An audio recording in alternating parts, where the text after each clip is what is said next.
Hi guys, punta kami dito sa recycle. May daanan kami recycle, kaya dadaan muna kami dito guys sa recycle. Let's go! Tingnan natin. Mag-mask tayo. Kasi pag recycle kasi nakamask din. Mga tao.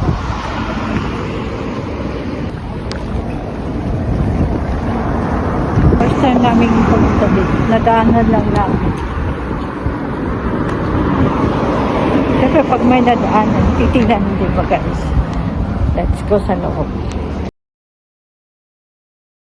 Ayan nga guys, sa tagal po nating hindi ako nakapunta sa mga ganitong recycle shop. O okay dito sa Japan po dahil busy po ako. Kaya ayan, hindi natin napatatagalin. Iikutin na po natin ang loob ng recycle shop. Yan nga po, ang unang bungad sa akin na pinuntahan ko po ay yung mga sapatos ng mga panlalaki. Ayan po, ang gaganda po ng mga panlalaki, mga sapatos po. Tsaka napaka-price down na po nila. At tsaka, ang unang pa dito dahil po kadamihan po dito sa mga ganito ay branded po talaga yung mga sapatos po talaga nila. At price down na talaga po guys. Tsaka kung magtitipid ka or dito ka po sa ukay-ukay sa Japan pumunta guys, talagang makakabili at makakabili ka na malilibang sa mga ganito guys. Yung tumitingin-tingin ka sa mga ganitong shop talaga. Tulad nga po ng mga sapatos na ito, mga panlalaki po, tsaka yung mga price nila, ganyan. At yung iba nga po ay mga bago pa po yung iba. Yung iba naman luma na konting kuskus lang, linis, magiging bago na po uli guys.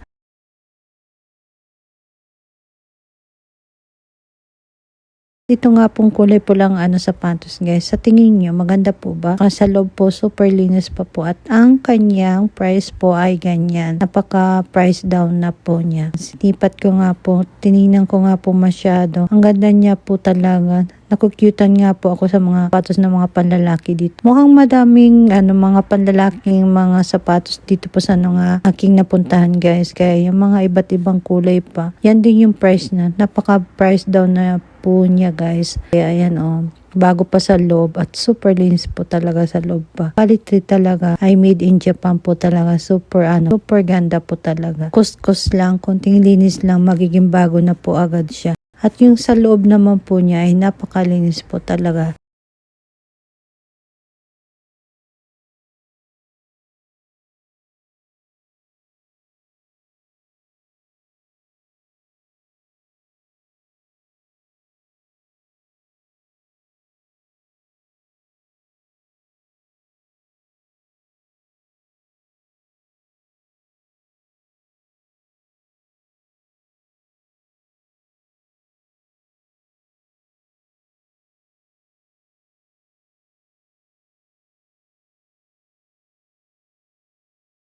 At dito naman po ako napadpad sa mga pambabae, mga sapatos. Ayan nga po, kulay pink nga po talaga. Yan din yung price niya guys. At ang ganda pa po niya, tsaka bago pa po. Ayan, malinis din po sa loob.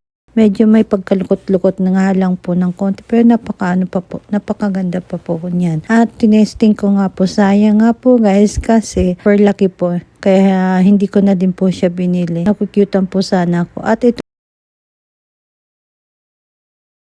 At ito naman po, nagulat ako kung bakit napaka-price down niya. Napakabago pa po at napakalinis pa sa paligid ng mga sapatos na ito. Yung nga pala guys, yung sa pinakataas niya ay medyo nagbabalat-balat na. Sobrang tagal na hindi ginamit tong sapatos na to o naka-stack lang. Kaya yung niya ay nagbabalat-balat na. Kaya kahit hindi pa po siya gamit masyado. At sayang nga kasi price down na nga. Kasya pa po sa akin. Kaya lang hindi ko na din po siya binili guys kasi ayun nga, may mga damage na po siya.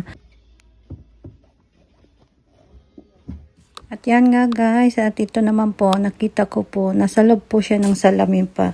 At napakabago din po. At brand po siya na kagamitan din. May mga iba't iba din pong mga brand dito. Katulad po nito. Ayan, tinitingnan ko po masyado. Napaka-price down po uli niya. Dito naman po ako napadpad sa isang mga bag na mga pambabae. Ayan, sinipat-sipat, tiningnan-tingnan hanggang sa loob. At napaka-price down din po. Nakyutan lang po ako sa kanya.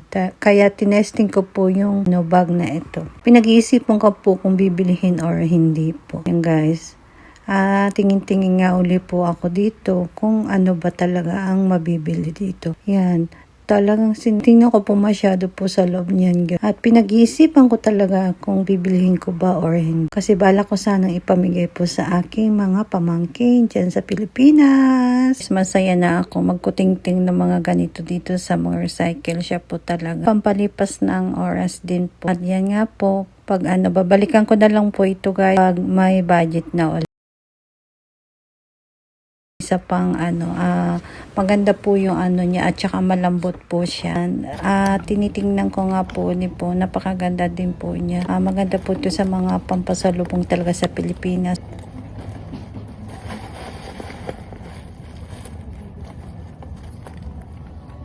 Pamigay po sa Pilipinas. May mga ganito din po, mga tela lang siya. Malambot din po siya. At ito din po, yung mga pang-baby, mga kagamitan.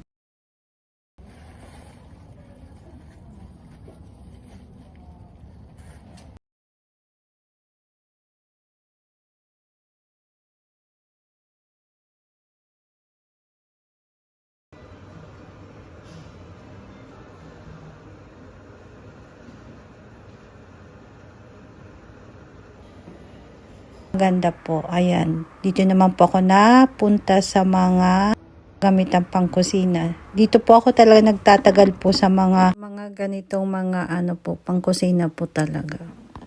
Ang ganda po talaga magbagahe po guys. Napaka price down po. Katulad dito mga plato, ayan, kaya sa susunod nagbabalak po uli akong magbagahe po, ipapadala ko po dyan sa Pilipinas sa aking mga mahal sa buhay upang may mga gamit din po sila. Ayan guys, at yan, at least nalaman ko na dito pala mga kagamitan na pangkusina ay mga bagsak presyo talaga. At sa susunod nga ay magbabagahin na po uli ako. Ayan. At syempre, masaya naman po tayo sa mga ganito, di ba guys? May maibibigay ka sa mga mga kamag-anak or mga kapamilya. Yan, alam kong magiging masaya din po sila pag nagbagahi po uli ako. Napakadami pong pagpipilian.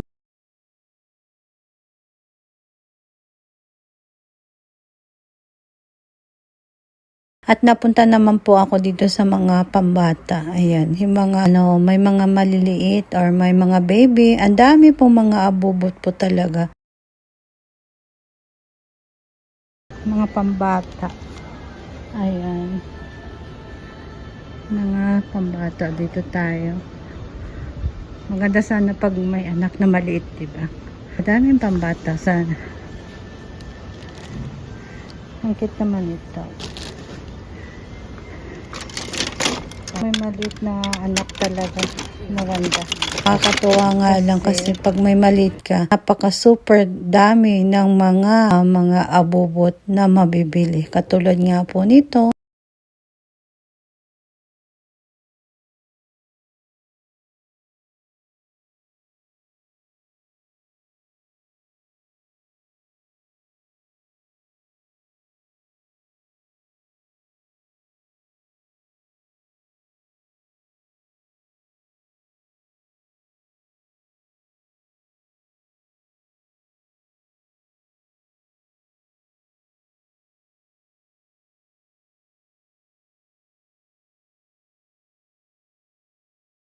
Ponchang po.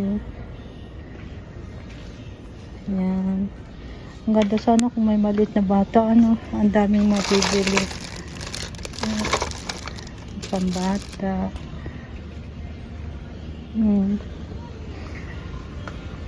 Dito sa Japan, madaling mamili ng mga mitan at mga pambata. Tulad nito. Mga laruan. Ito cute din. Mura lang yan. Sambiaken. Diba? Konnichiwa. Cute din. Hi guys, ito yung lagayan ng ng ano tawag na mga pagkaimono. Sa mga pamamalengke guys, samgyupin. Ito, bago pa siya. Ayan, pag mamamalengke, lagayan po siya guys. Ayan, lagayan din ng mga, niya, sa mga work niya, polo siya. Maganda pa siya. 500 yen. Yan, ang nabili niya. O, diba? Ganda niya. Mga lagay ng abubot. Yan lang ang nabili namin ngayon guys. Okay na to. Diba? Nga pala kami guys dito sa Kentucky or KFC. Nagpabili ako kay Papa para pag uwi may kakainin po kami. Ito na kami ng hapon dito sa labas. Magbabayad na po kami guys. The next, kami naman guys, magbabayad. Hey guys, KFC na naman tayo guys.